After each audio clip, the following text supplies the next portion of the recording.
Olá pessoal, tudo bom? Eu sou o professor Gabriel Carvalho. Atualmente eu estou na direção de pós-graduação do Instituto Federal Minas Gerais, do IFMG, trabalhando na reitoria. E a gente está aqui hoje a convite da professora Maria Auxiliadora Monteiro Oliveira, para a gente, a Dorinha, que muito gentilmente convidou para conversar um pouquinho sobre gestão na educação profissional e tecnológica, que é ainda, né, um grande desafio para todos, para todas, construir verdadeiramente uma educação profissional pública, gratuita, de qualidade e que atinja a maior parte possível, né, da população. E aí a gente vai hoje, ao longo aqui dessa conversa, discutir um pouquinho sobre as possibilidades, sobre os grandes desafios, sobre as políticas que são construídas historicamente para a educação profissional. Tá? Não é o meu objetivo aqui fazer um resgate histórico sobre a educação profissional. Eu vou fazer um recorte muito específico, considerando o período da criação dos institutos federais para frente. Essa é uma opção porque é o momento, né, que a gente vive agora e é um momento de constituição, inclusive, desses institutos. Tudo bem? Então, prepara aí porque a gente vai conversar um pouquinho. Espero que seja bastante útil, né, bastante interessante esse tipo de discussão para todas e para todos. E desde já eu queria agradecer enormemente o convite feito pela Dorinha, pessoa por quem a gente tem aqui em casa um grande apreço. A Dorinha foi minha professora na pós-graduação, ela foi professora da minha esposa na graduação, e minha esposa inclusive fez iniciação científica com ela, e todos nós temos um carinho muito profundo, um carinho muito, muito, muito importante, muito forte pela Dorinha, que sempre nos auxiliou e sempre nos auxilia em diversas questões aí ligadas à educação profissional, à questão metodológica das pesquisas. Não à toa, recentemente eu a convidei para estar numa banca de um aluno meu de mestrado, e as contribuições que ela fez foram realmente muito interessantes. Então, já deixo assim publicamente, né, não só o meu agradecimento, mas a minha grande admiração, tanto pessoal quanto profissional, em relação à Dorinha, viu? Bom, pessoal, os institutos federais, eles foram criados no finalzinho de 2008. Eles começaram a efetivamente exercer as suas atividades didáticas, de pesquisa, de extensão, a partir de 2009. E eles foram criados a partir da fusão de alguns Cefetes, escolas agrotécnicas, escolas técnicas, espalhadas aí no Brasil inteiro. Então eles foram agrupados. Aqui em Minas Gerais, a gente tem vários institutos, né? O do Sudeste de Minas, o do Triângulo, o do Norte de Minas, o do Sul de Minas, e tem o IFMG, que eu faço parte. Quando dessa fusão, dessa criação, eu já era docente. Eu comecei a ser docente, na época ainda era Cefet Ouro Preto, e eu participei então do início desse processo, né, de criação, de constituição. E como o Eliezer Pacheco, que era secretário da CETEC, né, da Secretaria de Educação Profissional e Tecnológica do MEC, ele costumava dizer na época: os institutos federais são um avião que se constrói durante o voo. E a gente sentiu um pouco isso, porque a criação do Instituto Federal do IFMG foi feita a partir da fusão de 3 autarquias. Então a gente tinha o Cefet, né, em Bambuí, em Ouro Preto, e a Escola Agrotécnica de São João Evangelista. Cada uma dessas instituições com a sua história, com a sua cultura, e é muito difícil, né, a gente conseguir, a partir dessas 3 histórias dentro da educação e trajetórias tão diversas, linhas, né, de ação tão diversas, a gente conseguir construir consensos, construir formas comuns de se pensar, de se agir. Então esse foi um primeiro grande desafio que nós tivemos dentro do Instituto.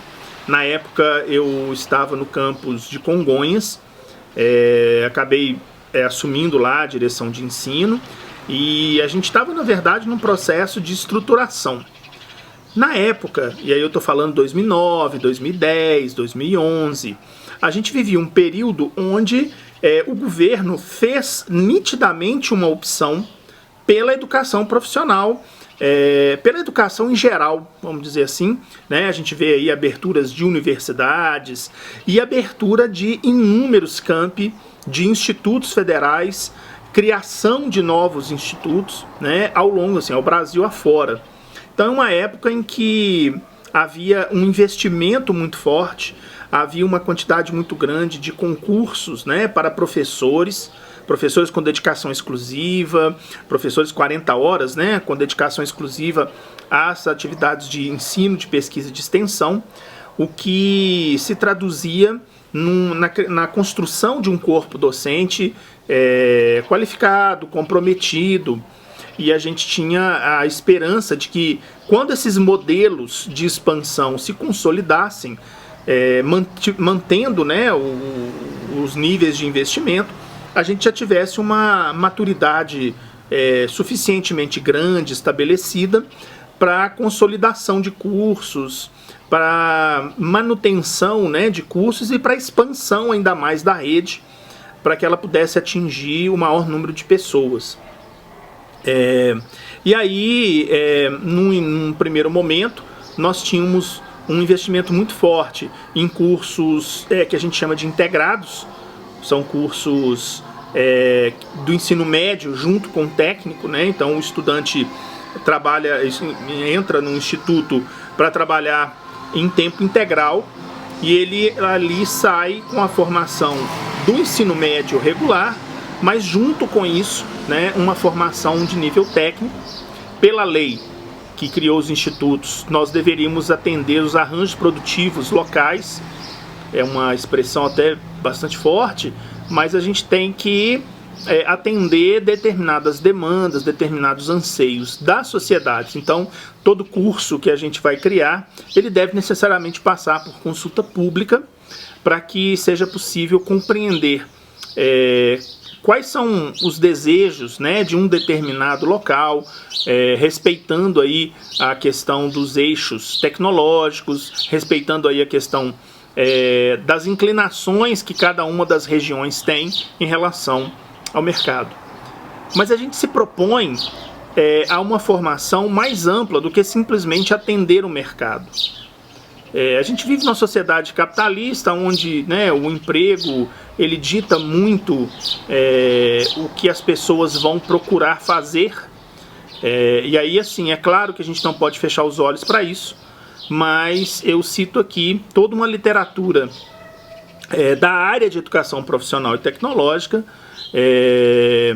que diz que nós devemos procurar formações que vão além dessa coisa de formar para o mercado. Então eu falo junto aqui com Marise Ramos, o Saviani e tantas outras pessoas que se dedicam a estudar esse fenômeno da educação profissional e tecnológica.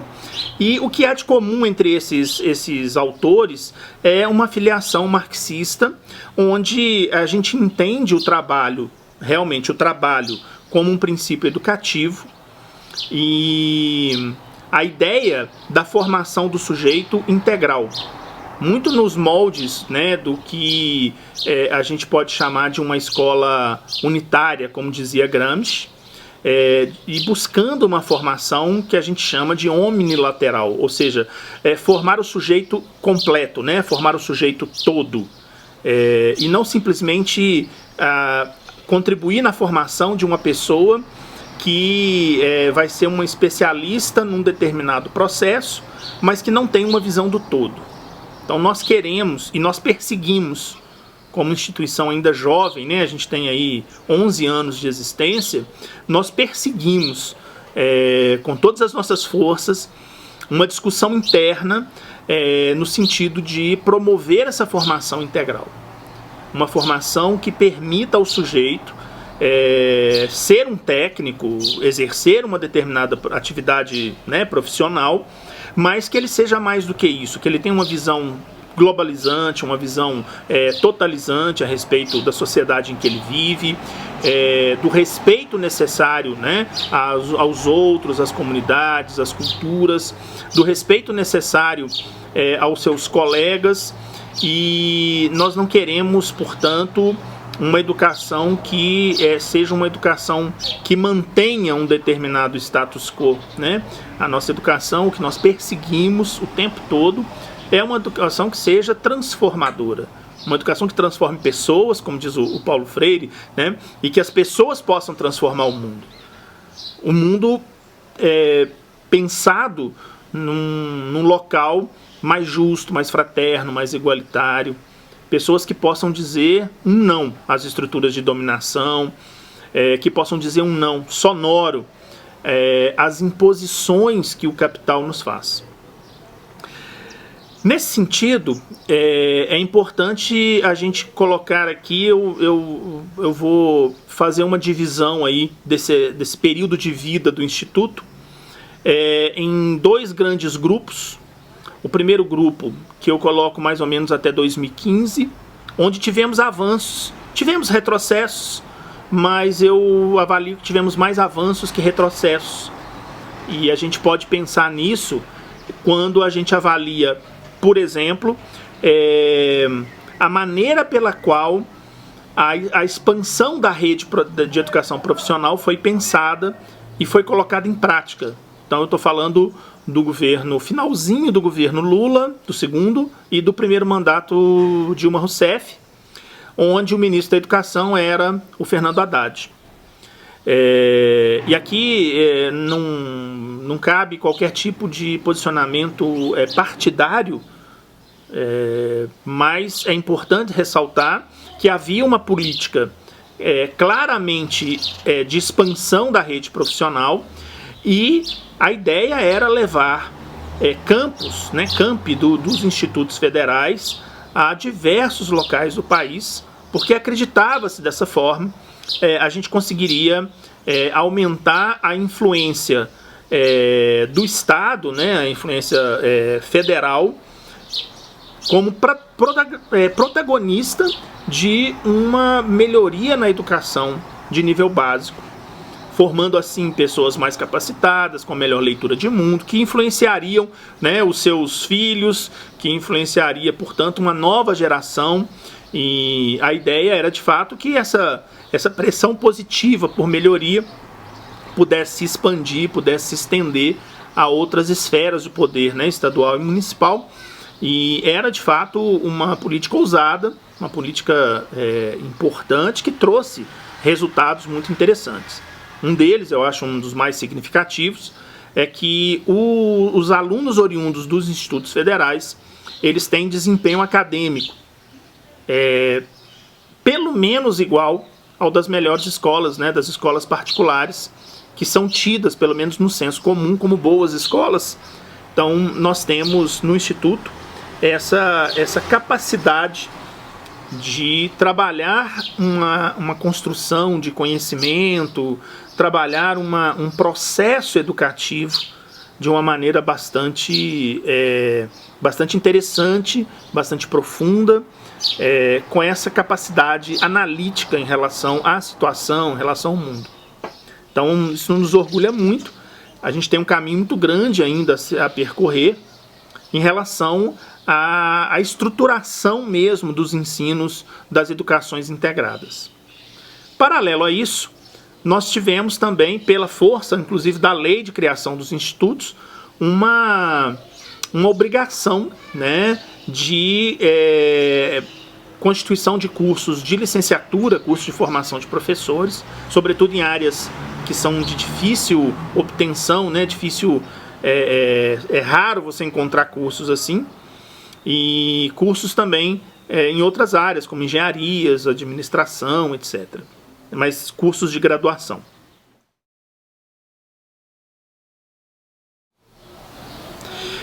Então, assim, cursos de graduação foram criados em Minas inteira, assim, no Brasil inteiro, na verdade, mas especificamente em Minas Gerais, no IFMG, tivemos diversos cursos na área de engenharia, muitos na área de administração e inúmeros cursos de licenciatura em áreas complicadas, né? Eu cito aqui os cursos de licenciatura em física que existem no IFMG, em geografia, em letras. Então houve uma expansão muito forte no número de vagas e em cursos que atendiam uma classe trabalhadora, cursos que eram noturnos, né, e que tinham como objetivo capacitar, formar novos profissionais, etc. Bom, esse quadro de expansão, ele começa a ter uma reviravolta, sobretudo a partir de 2015 para 2016, todos vocês devem se lembrar aí que nessa época nós tivemos o advento lá do impeachment da Dilma, e o Michel Temer sobe, né, ao poder. Muitos dizem golpe, e eu concordo com essa afirmativa de que houve um golpe.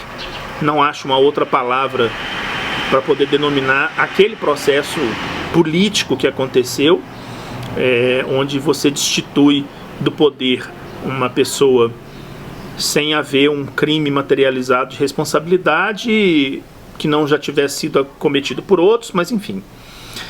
Foi um momento triste na nossa história, um momento em que uma presidente eleita pelo voto do povo foi destituída sem uma razão específica, assim, tantos outros na história também fizeram as mesmas coisas ou coisas muito piores e não foram destituídos do poder. Bom, essa, enfim, é a minha posição.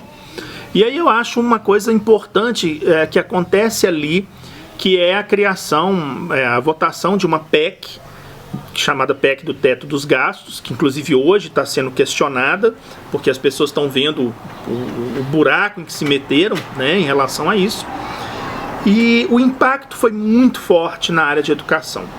Não acho que tenha sido por acaso, não acredito que tenha sido algo sem ter sido premeditado, sem ter sido pensado, porque a educação e a saúde são as áreas muito afetadas, e especificamente no nosso caso da educação, o ritmo de aumento dos investimentos em educação profissional, ele cai vertiginosamente. Se a gente tinha crescimentos de orçamento na faixa de 20% ao ano, a gente agora tem crescimentos que mal dão conta da inflação do período. Então, o orçamento 2017, por exemplo, tem um aumento dos institutos. Mesmo a gente tendo um aumento do número de alunos, nós tivemos um aumento menor no ritmo do investimento em educação no IFMG. O que significa dizer que o valor por aluno ele é reduzido. O que é uma coisa lamentável, já que nós temos políticas de iniciação científica para estudantes do integrado, né, do ensino médio, secundário. Nós temos políticas de extensão, que é de levar o conhecimento para as comunidades, e além das políticas de ensino, né, bolsas de ensino e tal. Então, as bolsas que nós tínhamos disponíveis para, que nós chamamos de bolsa permanência, né? É um auxílio permanência, pessoas que às vezes não têm condição de pagar um transporte, uma alimentação, tem esse auxílio que é o necessário, assim, o mínimo necessário para que elas possam ficar ali no instituto e desenvolver seus estudos, se desenvolver. Com resultados muito interessantes. Pessoas que têm acesso a essas bolsas permanência têm um índice de permanência no instituto muito interessante. Nós não temos ainda conclusiva, mas estamos fazendo nesse momento uma pesquisa muito interessante para avaliar a relação entre os estudantes que entram por cotas e aqueles que entram pela ampla concorrência, avaliando o tempo que eles têm de instituto, a taxa de sucesso, né, a quantidade de gente que entra em relação à quantidade de gente que forma, e os números dos cotistas são sempre melhores ou no máximo iguais aos dos não cotistas, o que é uma ideia muito interessante, né, de se você leva uma educação de qualidade, dá condições materiais para as pessoas se desenvolverem, elas se desenvolvem, né? E a gente quer romper com isso, então, essa falácia, né, da meritocracia, que é muito propagada em alguns locais, porque no final das contas, meritocracia só faria sentido se todos partissem de um mesmo patamar. E isso não é verdade definitivamente no mundo, e também, muito mais especificamente, não é verdade no Brasil. Mas enfim, a partir desse período, nós tivemos uma redução, nós tivemos cortes de orçamento em alguns anos, e nós tivemos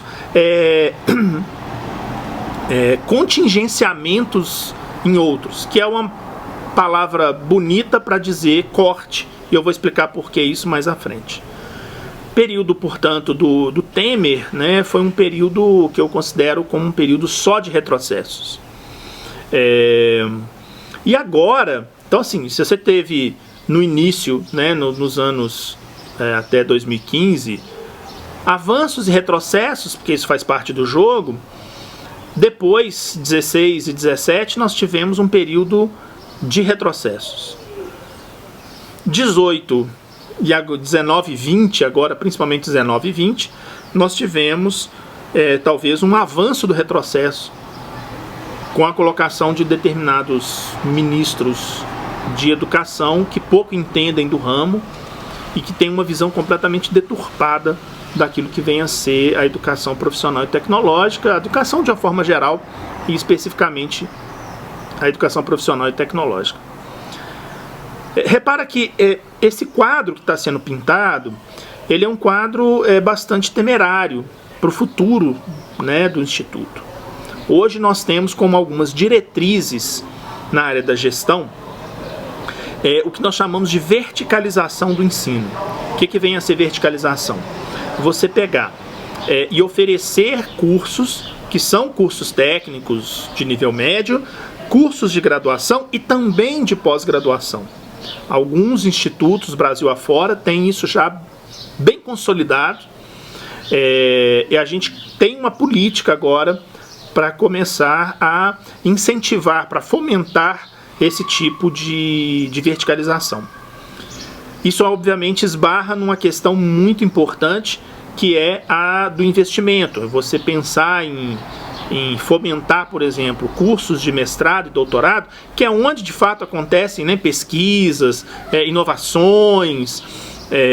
Você, para fomentar isso, você precisa de recursos, e a gente está vivendo um período de uma redução dos recursos.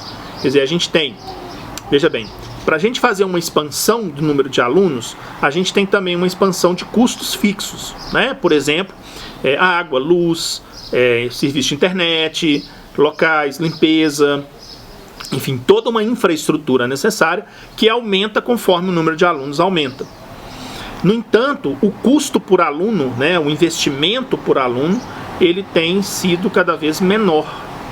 Então, a gente tem um aumento do nosso orçamento que não acompanha o aumento dos custos, e isso se materializa numa redução da quantidade de bolsas de permanência, bolsas de iniciação científica, bolsas de pesquisa, o que é muito triste, né? E aí, o que aconteceu aí nos anos anteriores, aconteceu ano passado, por exemplo, quando houve o contingenciamento de parte do orçamento, com a promessa de que isso seria liberado em setembro, como de fato foi. Mas tem um problema. Nós, na rede federal, nós não podemos comprar as coisas onde a gente gostaria. Há um processo de compra, um processo licitatório que demora. Se a gente espera liberar o recurso para fazer o processo, a gente não consegue comprar as coisas que a gente precisa, insumos para pesquisa, no ano letivo. Então, assim, há processo que tem que começar já a acontecer e a gente tem que começar o processo sabendo que o recurso está disponível. Se o recurso está retido, nós não podemos, por uma questão de responsabilidade com a coisa pública, nós não podemos simplesmente fazer e comprar. Nós não vamos ter como pagar. Se você tem o seu recurso contingenciado, você precisa de priorizar. O que a gente vai ter que priorizar? Pagar água, pagar luz, né? Pagar transporte, pagar as coisas mais básicas que são necessárias para o ensino. Onde que você corta? Onde você pode cortar com a dor no coração, né? Bolsas de iniciação científica, bolsas de extensão, investimento em capacitação dos servidores, investimento em melhorias, né, do espaço físico. E essas coisas vão ficando para trás. Quer dizer, se você vai sucateando passo a passo, pouco a pouco, toda a estrutura que foi pensada para um ensino de qualidade, de pouco em pouco você vai perdendo a capacidade de trazer alunos, né, das pessoas terem o desejo de estudar no instituto, e isso se materializa, infelizmente, numa perda progressiva de qualidade do ensino. É isso que nos preocupa, é isso que nos move assim, sempre a pleitear junto aos órgãos competentes. Eu vou falar como diretor de pós-graduação, né? Então junto à CAPES, ao CNPq, a retomar a política de investimento, retomar a política de bolsas de pós-graduação, retomar os editais de pesquisa, de pós-graduação, de capacitação, de participação em eventos no exterior, porque isso tudo é muito importante. Então, pessoal, esse foi um breve relato aí da nossa situação atual. Espero que tenha contribuído aí para dar uma dimensão política e pedagógica, né? Quer dizer, ao mesmo tempo as coisas são muito conectadas a respeito da situação em que a gente está, onde a gente quer chegar, como que a gente evoluiu nesse período. E eu me coloco sempre à disposição para qualquer tipo de conversa adicional e tal. Fiquem sempre à vontade, tá? Para conversar. Pode usar aí o chat aí desse próprio vídeo, pode usar o meu e-mail, vou colocar aqui na tela o e-mail. Então fiquem extremamente à vontade, tá? Para a gente poder debater. É sempre um grande prazer participar de atividades como essa e espero que vocês reflitam muito a respeito dessas questões, dessas contradições que às vezes aparecem nas políticas educacionais e que a gente consiga construir, mesmo que a longo prazo, né, uma consciência coletiva nacional a respeito da necessidade do investimento em educação de qualidade, uma educação que seja, que permita às pessoas transformarem o mundo. Um grande abraço, agradeço mais uma vez a Dorinha aí pelo convite e fiquem bem. Até mais.